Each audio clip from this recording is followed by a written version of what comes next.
What up? I'm Naomi. And I'm Andy. We're a real-life couple and a real-life couple of comedians. And we're the hosts of the comedy podcast Couples Therapy, where some of your favorite stand-ups do live sets about their relationship. New episodes drop every Tuesday. Download it on the iHeartRadio app or wherever you get your favorite podcasts. This is Incredible Health with Dr. David Vitko.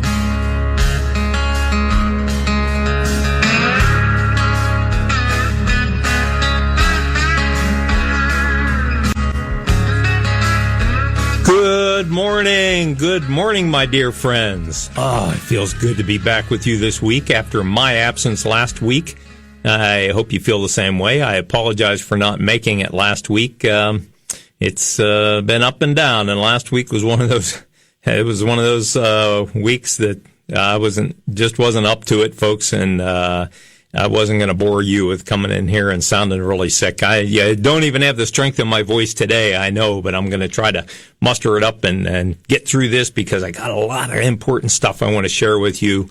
A lot of things have happened in the last week and last 2 weeks, really, and I want to let you know about that because I think people need to know this, and I think the more people understand cancer and disease and symptoms and how things occur in the body, the more aware they are of their own body and the more likely they are to get the care they need.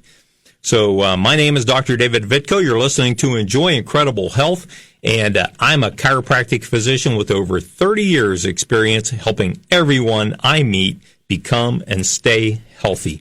And that's my goal in life. I think it always has been. More obvious lately, but that's been my goal. And again, I deeply apologize for not being here last week. I know that disappointed many of you. I've heard from a lot of you along the way, and I deeply, deeply appreciate the feedback and your calls and your emails and texts and things like that, and all your support. It means so much to me. It keeps me shored up when things get tough. And there are times, it's funny, when you get into something like this and you get a diagnosis of something like esophageal cancer, it doesn't really have that much meaning at first. And, of course, I dove into all the research and not just the articles you read online, but the scientific research. And I learned as much as I could. It still does nothing to really tell you about the process and what's going to happen to you and how you're going to feel and the emotional ups and downs and the stress on your family and financial stresses and stress on your business if you have a business. And it just is an amazing learning process. And in some ways, I feel blessed for having had the experience to see all this, to be able to share it with other people and being in a position where I can share it. But in some ways, I feel cursed. But I never, ever think to myself to curse God for giving me this, because every day I get up, I thank God for all the days I've had that have been great and all the years of my life that have been very good, thanks to Him. And we should all focus on the things that we appreciate and get through the tough times and count on those that we love to help us get through. And that's what I'm doing. And so this has been a tough couple of weeks, and I'm gonna suck it up here. I apologize. I'm getting a little emotional, but my iron is low right now, and when that happens, I break down fairly easily. And man, I'm gonna try not to do that. I want to get this. I want you to get the message. I don't want anybody feeling sorry for me. I'm here to help you. And so just listen to what I have to say today, and we're all going to learn from it. So, not to bore anybody with talking about my health problems, but I'm going to spend all the time this morning talking about my adventures over the last couple of weeks and how you might benefit from it. And let's start right with that. The holidays are coming, right? Oh, lots of good food and, lots of joy and lots of celebration. And I'm not going to throw a wet rag on that for anybody. I love to celebrate, and I will. I will celebrate. Mine will be slightly different this year, but I'm going to celebrate that because I love the holidays and I love getting together with family. more than ever.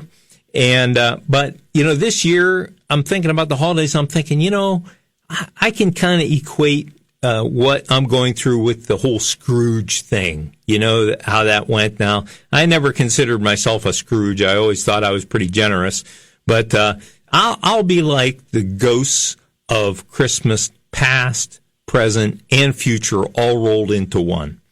Because I'm here to warn you, all of you, that if you are overweight, if you smoke, if you drink excessively, if you eat too much sugar, if you eat too many animal products, if you don't eat enough fruits and vegetables, and I have a study that points the importance of that right here that I'm going to go through. And especially if you're over 50 and you're male, but don't think you're off the hook if you're a female. But all of those things contribute to the chance you'll get esophageal cancer. It's a growing form of cancer. They estimate there will be about 20,000 cases a year now. The number of cases have grown from 16,000 a year to 20,000 a year just in the last 4 or 5 years from what I've read. And it sneaks up on you. And you think everything's fine, and all of a sudden, boom, you got it. And usually when you find out you have it, it's pretty far advanced because the first symptom is usually a hard time swallowing. And by the time they look at it, the tumor has already grown fairly significant. So, I told you my whole story with that whole thing, but I'm here to give you warning. I ate a really good diet. My weight was decent. I rarely ever drank. I would have a few beers on the weekend with friends. That was it. And when I say a few, I mean a few, 2 or 3, and not excessive. And, there was a time in my life I carried more weight than I should have, but for the last 10 years, not really. And, and yet I got it. So, you might say to yourself, well, then, what's the use? I might as well not even pay attention, because if you got it and you were eating carefully, your weight was good, you didn't smoke, you didn't drink. Yeah, but the chance of getting it increases exponentially with those bad habits. So things like smoking and drinking excessively, being overweight, not exercising at all, just some kind of exercise every day. Get out for a brisk walk every day. It's easy. It's not hard, folks. All those things give you a significant chance of reducing the odds of you getting esophageal cancer and other cancers. I don't want to just talk about esophageal cancer because it rolls right in with other cancers. They really don't understand what causes all cancers. They really don't understand it. It's considered to be a chronic inflammatory system that just festers to the point where the body can't handle it, and the immune system breaks down, and then genetic issues take place that cause it to happen. But they really don't understand the cause of the beginning of it. But I can tell you that I believe the biggest cause of it exists within our diet. There are things that we don't get enough of, and those are the things in fruits and vegetables. And there are things that we get too much of, and those are the animal fats and particularly sugars, which alcohol is one of. Alcohol is treated by the body as a form of sugar, basically. It all comes down to energy efficiency in the body. You want to eat in a way and live in a way that creates efficiency in your body. You want to be lean, so you don't want to be you don't have to be a toothpick. But you need to get if you're overweight, you need to get some of those excessive pounds off, and do it gradually. Don't do it fast, because that's as hard on the body as anything. Losing weight fast is one of the worst things you can do. So, as the ghost of Christmas past, present, and future all rolled into one, I'm going to beg of you folks, you don't want what I have. It's no fun. And you don't want any cancer. You don't want any of the chronic diseases, even like rheumatoid and, things like that. High blood pressure, high cholesterol, heart disease, Alzheimer's. They all have roots in our lifestyle and diet.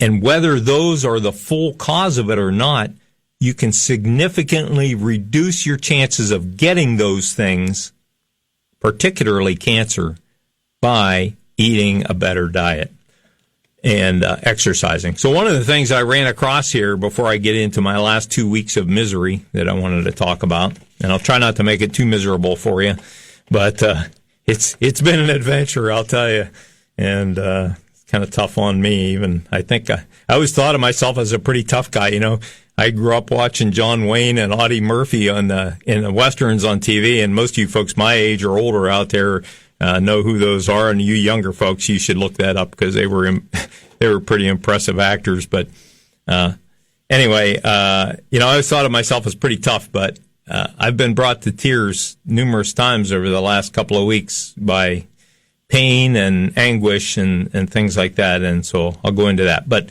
here's a study I want to tell you about, though, to drive home the point that I want to make. And the reason I'm doing this first is I want to drive home this point. You need to make change. Wherever you're at now, today, it's probably not okay.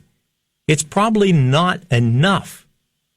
You need to redouble your efforts and just change your lifestyle a little bit. You don't have to become some fitness fanatic, but just change your lifestyle. Increase fruits and vegetable consumption in your diet. Cut back animal fats. Exercise just a little bit. Make that fit into your daily routine so that carries through the rest of your life, and you'll be far less likely to suffer something like I have. So that's my warning to you as the ghosts of Christmas past, present, and future, and I hope that you take that and heed my warning.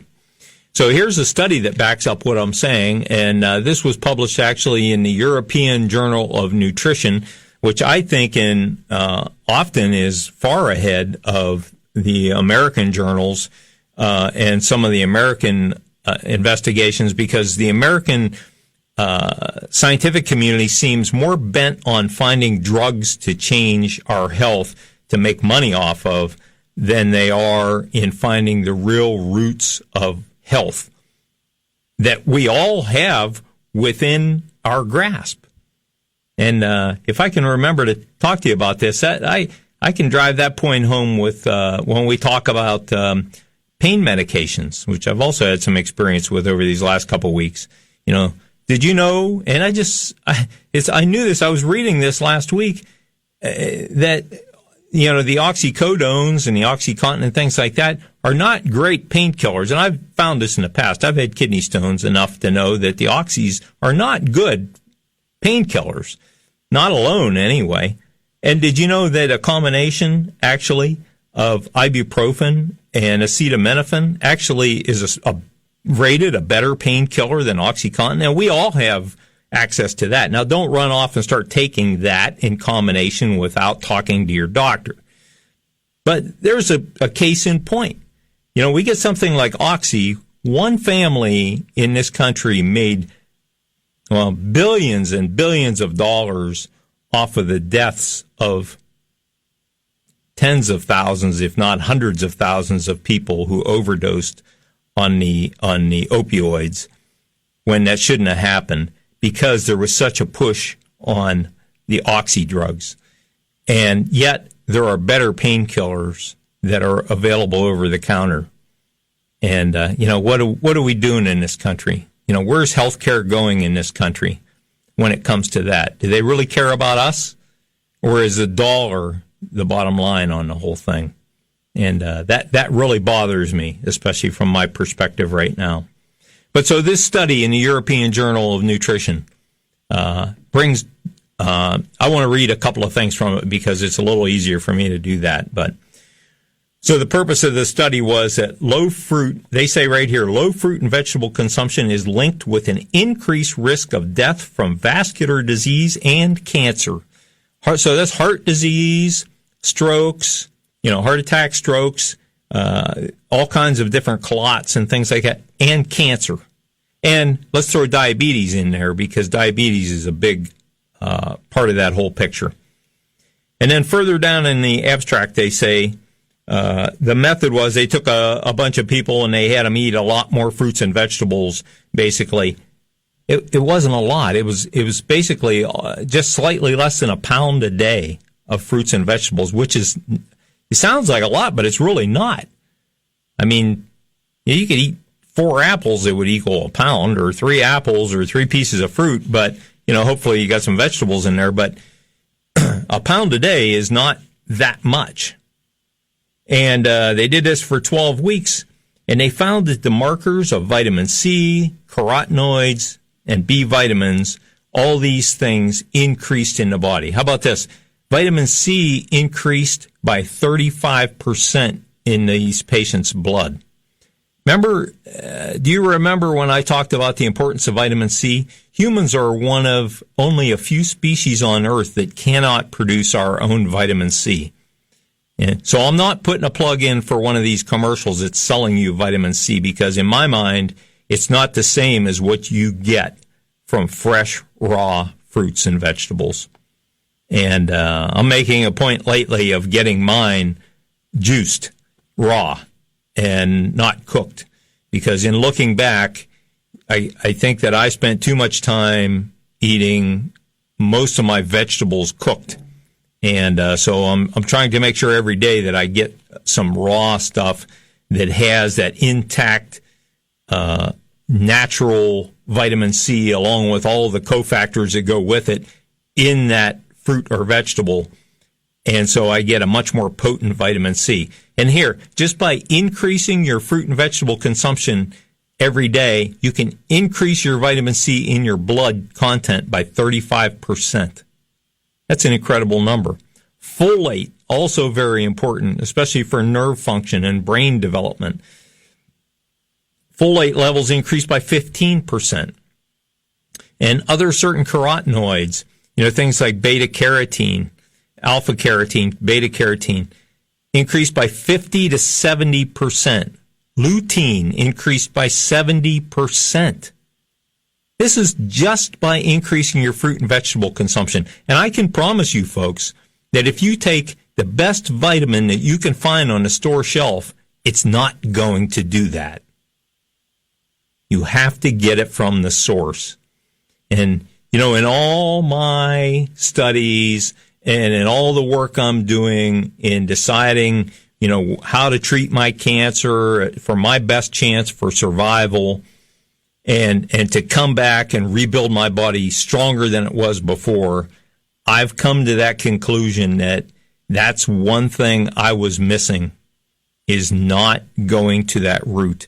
And so I've gotten to the point again where right now and over the last, really only the last week, I've begun to juice my fruits and vegetables and drink a couple of large 12-ounce glasses of fruit vegetable juice every day, along with the foods that I'm eating to keep my weight up, which is an issue with what I have right now, and I'll get into that here in just a little bit. But anyway, they say right here, the low consumption of plant-based foods, including fruits and vegetables, is associated with an increased risk of almost all human chronic and many acute diseases. Now, that's from the European Journal of Nutrition. And I was so struck. I read that entire study, 18 pages. It's got a lot of great references. It's stuff that would be over most people's heads, not putting myself up there. I'm just saying I read this stuff all the time. But you have to understand how to read research, but I'm giving it to you right now in a nutshell. Increase your fruits and vegetables. You'll increase the nutrient content of your blood, and that will improve your immune function and the daily flow of your blood through the microvessels and your brain health and your esophageal health and every other cell in your body's health, no matter what state of health you're in. I don't care if you have cancer right now or if you think you're the healthiest athlete on earth. You need to do something to get those fresh sources of vitamins and minerals from the source. And so I'm working on that now. So let's talk about a little bit. I think I have about 5 minutes here before the break. I want to talk about what's happened with me over the past week. Again, this is it's up and down with me. And had I known what I was getting into, I would have opted out of this esophageal cancer thing. I'll tell you, it's no fun, and I'm sure other cancers are no different. And for the people who choose traditional treatment, my heart goes out to you. I know that's even more difficult than what I'm doing because there's a lot more stress put on your body because of that. And it's not to criticize that, because that may very well be the right choice for you or for a lot of people. It just wasn't for my situation. So I chose the natural course. But so I actually probably am suffering a little less from side effects because I never had the radiation or the chemo that destroys the cancer very quickly and really kind of weakens your body very quickly for some people and strongly. So I'm doing it the natural way. There are signs, and I'll talk about this in the second half, that the cancer inside my esophagus is dying. I have some necrosis in there, or some cancer cell death. And so that's a good sign in my mind. And I'm doing that just with the things that I'm doing to treat it naturally, and I'll talk about those too in the second half. But this last week, I actually was doing much better, except that my iron was low. So I was feeling really tired, and it's up and down because I have this internal bleeding. And it's really the tumor inside my esophagus, and I apologize if this makes anybody nauseous or anything to talk about this, but you need to know about it. The tumor inside my esophagus is pretty raw, and so whenever I eat anything that kind of scrapes it on the way down to my stomach, it makes it bleed. And so I'm losing blood at least several times a day, and probably in between a little bit as well. And so my iron has dropped, and because of that, my energy has dropped. That's why my voice is weak. And so that's one of the issues I have to deal with, because I need to keep my energy up. I still see patients in the office pretty much every day, not nearly what I did, only because I don't quite have the energy. But that tumor, the dilemma is that I'm trying to kill those tumor cells with apple cider vinegar several times a week, and also using ozone water. I drink ozone water. I bought an ozone generator. Ozone is well known to kill cancer cells and not hurt healthy cells. And so what better opportunity to apply that directly to the tumor than in an esophageal tumor, because it's exposed. And sure enough, I was scoped again this last week, and many of those cancer cells are dying. And so that's a good thing. The bad thing is that as they're dying, it's become very fragile, and so it's easy to make it bleed. And so now I've had to kind of change my diet and resort to more of a liquid diet. As a matter of fact, almost totally liquid diet outside of well-cooked oatmeal to try to keep some weight on. But it's a balancing act. I need to get my iron up, and I should be eating some meat, some red meat, to help do that, because that's the best source of heme, of the animal-based iron is the easiest to absorb and the fastest way to get your iron up. But I really, when I come back after the break, I'll talk about what happened to me this last week, and you'll see that has its own pitfalls. So you're listening to Enjoy Incredible Health, although it may not sound like incredible health today, but with Dr. David Vitko, and I'm here to help you learn from my health issues and to help you be healthier. We'll be right back in just a few minutes.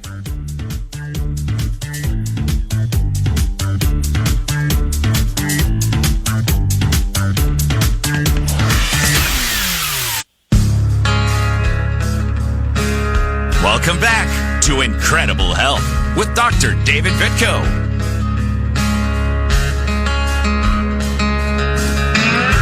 All right, I got a lot to get through and not a lot of time to do it, and so I want to tell you about my situation. And I always feel funny talking about myself, and it's not like I really want to talk about myself, but I have so many people that call me and text me and want to know what's going on with my health, and it's so, as much as I love you all, it's so hard to answer everybody individually. So I hope to get it on here to the point where people understand where I'm at. But so, the problem with having a tumor inside your esophagus is really twofold, besides the fact that it can kill you eventually through metastasis. But the two big problems are the growth of the tumor.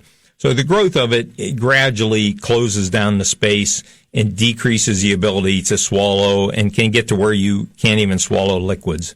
So that's the number one. That's probably the reason why medicine takes such an aggressive approach to it, in that we radiate it and chemotherapy it and then cut it out, which is almost humorous to me in some ways. I know it works for some people, but for me, it just wasn't appealing. But the other end of that is, I believe all tissues in the body have the capability to heal if we can just find a way to stop that tumor growth and keep it from spreading. And I believe that what I'm doing has that potential. The question is whether I have enough time in the overall picture for that to happen safely. And so we'll see what happens with that. That's a question that'll be answered over time. So the other problem, which I found is probably one of the biggest problems, is the reflex spasm of the esophagus that causes regurgitation. So that raw tumor that I have in there when I eat, or sometimes it doesn't take much, sometimes even the wrong gulp of a pill will make that thing start to spasm on me, and it just won't let up sometimes. This is what happened to me last week. It doesn't happen every time like this, thank God, because I'll tell you, I wouldn't be here right now if that was the case. But I've learned to manage it to a degree. But this last week, I went into the office on Tuesday morning. Maybe got in there just a tiny bit late, and at that time I was trying to eat some things with meat in it in order to try to get my iron up, and it was kind of working. I was starting to pick up some energy, and but the first bite of the sandwich with meat in it that I took, I just took the bite and the phone rang, and I answered the phone as soon as I swallowed that, and I swallowed probably too fast. Okay, so stress plays into that whole thing, and if I'm not relaxed when I eat, I can get myself into trouble, and sure enough, that's what happened.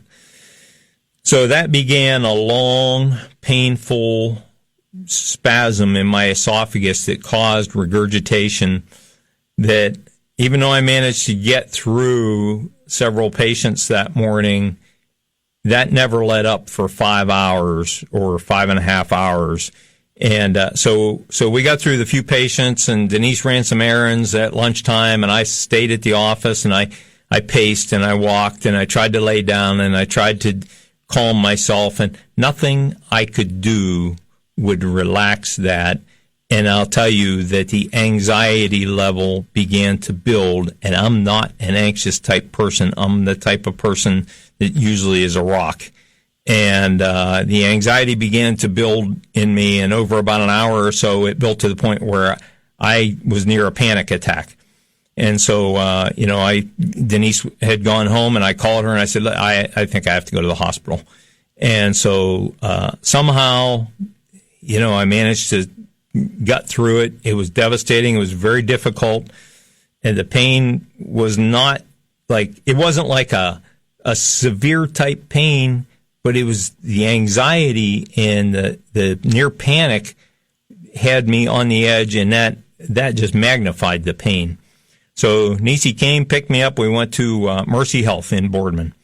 And this is an aside, but do you folks remember when I was at Southwoods for, to get scoped and to get my PET scan some time ago? And I spoke so highly of Southwoods and what a great facility and how professional they all were.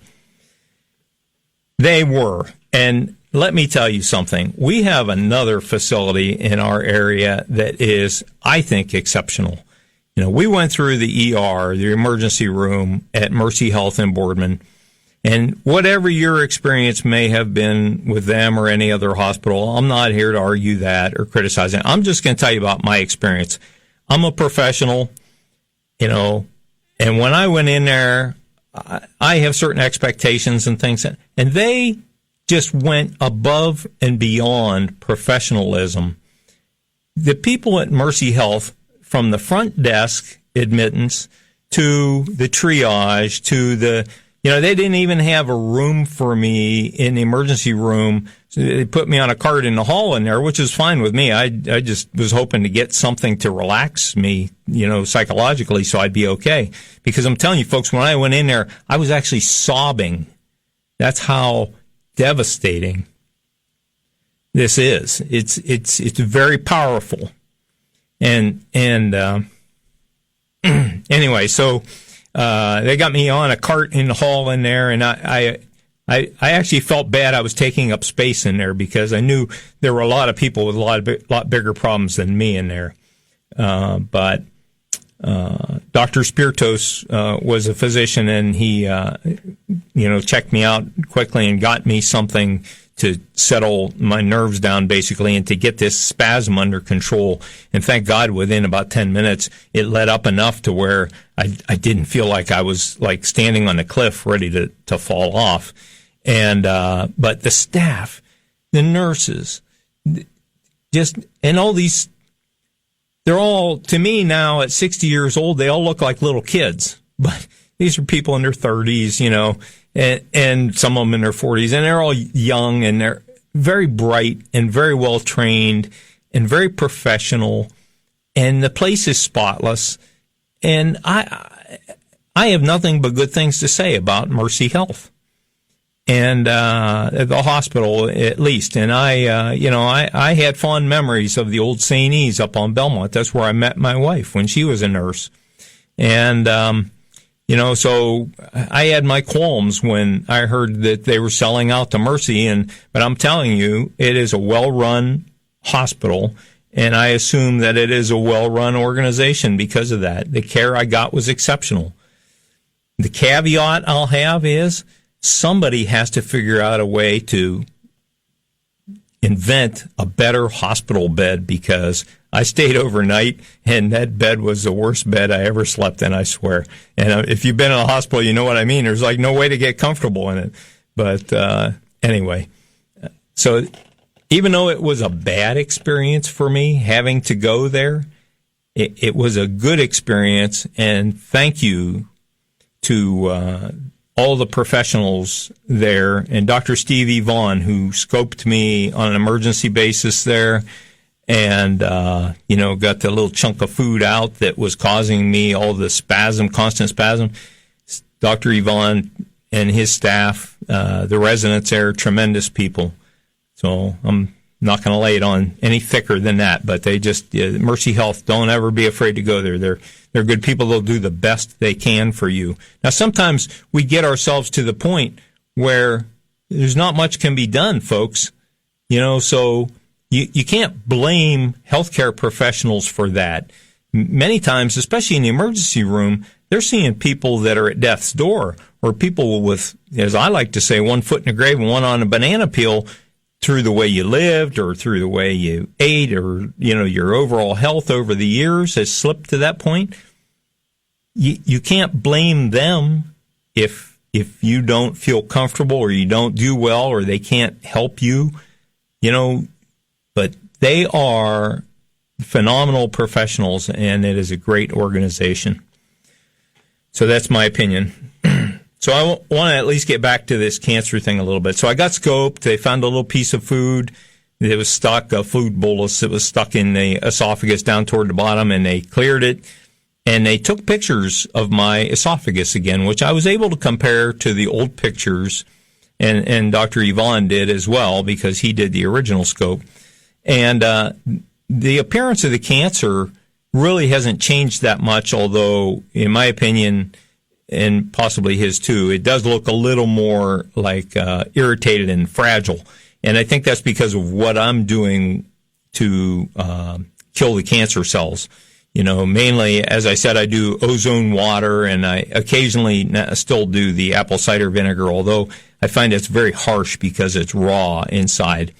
And so I've gravitated to a mostly liquid diet to stop irritating that to the point where it won't bleed so much. So maybe I can get my iron levels back up and get my energy levels back up so I can fight this thing over the next, who knows how long. From the track it's going, if I'm going to beat it, it's going to be 6 months in my estimation, or more, possibly a year. So I need that strength. And so I've got to do what I can do in that way. Now, the ozone water I find no longer irritates it when I drink ozone water, so I sip that many times during the day. And although it has the ability to kill cancer cells, it doesn't irritate it like apple cider vinegar does, which is an acid. The ozone water is not an acid. It's the extra oxygen in the ozone water that actually causes the cells to die. And that is the necrosis, the cell death that was noted on my scan, on the scope, when they scoped it and took pictures. There are actual signs of the tumor cells dying. So you're going to get this same thing if you had radiation and chemotherapy on a much larger basis, because those things are far more offensive to the tumor and your healthy cells as well. That's the problem with those treatments, is that it kills a lot of healthy cells along with it. My approach, I consider to be like a natural chemotherapy radiation treatment, in that the ozone therapy definitely has the ability to kill cancer cells. It does it on a gradual basis. My weakness is that I don't know whether I'm doing it fast enough to keep that thing from really expanding and metastasizing in the body.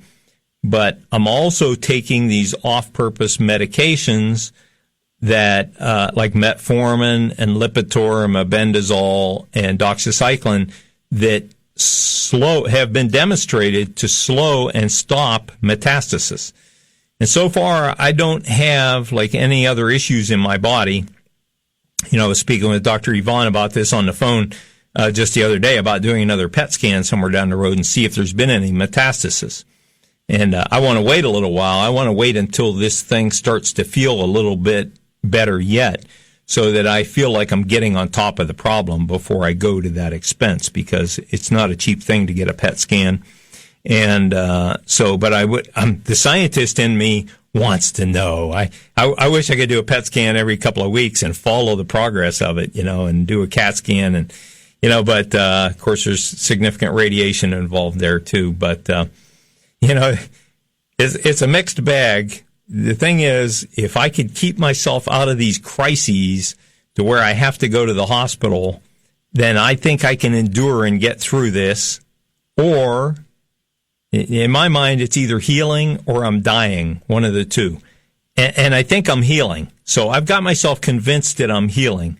The dying thing I keep in the back of my mind. That's the scientist part of me that says, hey, these things usually kill people. Well, okay, so what? I've put that out of my mind, because being positive is a huge part of keeping your immune system strong. And the other part of keeping that strong is feeding it the nutrients that it needs.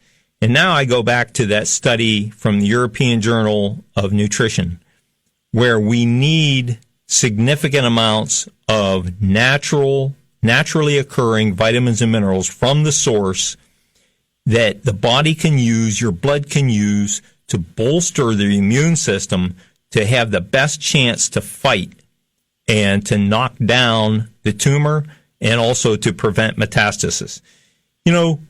There is no healing on this earth, folks, stronger than the healing power that God put into our body at birth, or before birth. It's built into our DNA that we will heal. It's promised in the Bible. Ask and ye shall receive. You can get it through prayer. People heal themselves through prayer. And my prayers now have evolved to the point where every day I pray and I thank God for putting this healing ability, this powerful healing ability inside me. There literally is no equal. No drug on earth, no surgery has the power that our immune system has. The key is finding a way to leverage it and to help it to work and to take the stumbling blocks out of the way. For instance, if you eat sugar, you are stifling your immune system. When you drink alcohol, even small amounts of alcohol, folks, I don't care what the studies say that's the alcohol, the beer companies and liquor companies pay for, up to 4 drinks a day is actually helpful. That's bull.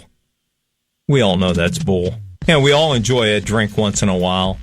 And one here and there is not going to hurt you much, but understand what you're doing. Just like sugar. Too much sugar is going to get you in trouble. A little bit's probably not going to hurt you too much. This is Dr. David Vitko. I hope you're enjoying the show today, and we'll be back in just a couple minutes to finish up. Thanks so much for listening, folks.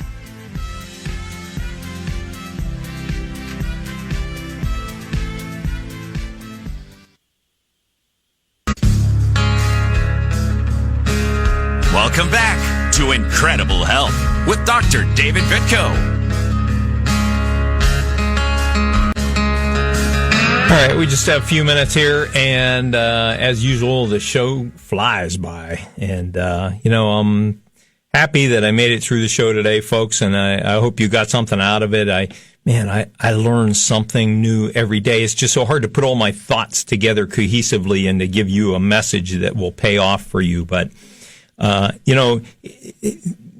think the thing that I'm finding right now to keep me moving in the right direction is, number one, that attitude. Having a positive attitude is incredible, and I am so blessed that I have a wife in Denise, who has just kept me, she's kept my head above water. It's when I'm feeling low, she's strong, and she keeps me pumped up. Denise, I love you. Thank you. Sorry about that. So this week, what I'm focusing on to keep going, and hopefully next week I'll be able to tell you the results of it, is I've got to get my calorie intake up. My weight is down to 155, which is way lower than I probably should be at this point. I'm 10 pounds lighter than I was 2 weeks ago. But that doesn't alarm me, because I'm a guy who's fasted for 21 days. I know about managing weight. I know how to get it up. I know a lot of that is water weight, but I need to get my iron up, and I need to get more calories into me. So we're going to be pureeing some healthy soups that I'm going to make at home, and I'm going to be drinking the fresh juiced vegetable and fruit juices. By the way, if you don't have a really good juicer, I highly recommend a Champion juicer. It's a tank. We've had ours for over 30 years, and the thing still works. I swear I could probably use it in the garage as a grinder, and still it would work for fruits and vegetables. But the thing is a tank. So they cost a little bit, but it's well worth it, and you get the best fruit and vegetable juices out of it, the freshest. It's amazing how it works. So I'm going to focus on those and also getting my calorie intake up. Next week, I hope to be able to report that my weight is up just a little bit. I don't want to gain weight too fast, because it's not necessarily good for feeding the cancer to take in far too many calories. Calorie restriction is also a part of that fine line you have to walk in this whole thing, and it's a balancing act. And to me, it's an exceptional thrill to try to figure out how to get through it. I hope I do. So I hope I'm here. I plan to be here next week to talk to you again. Thanks for listening, folks.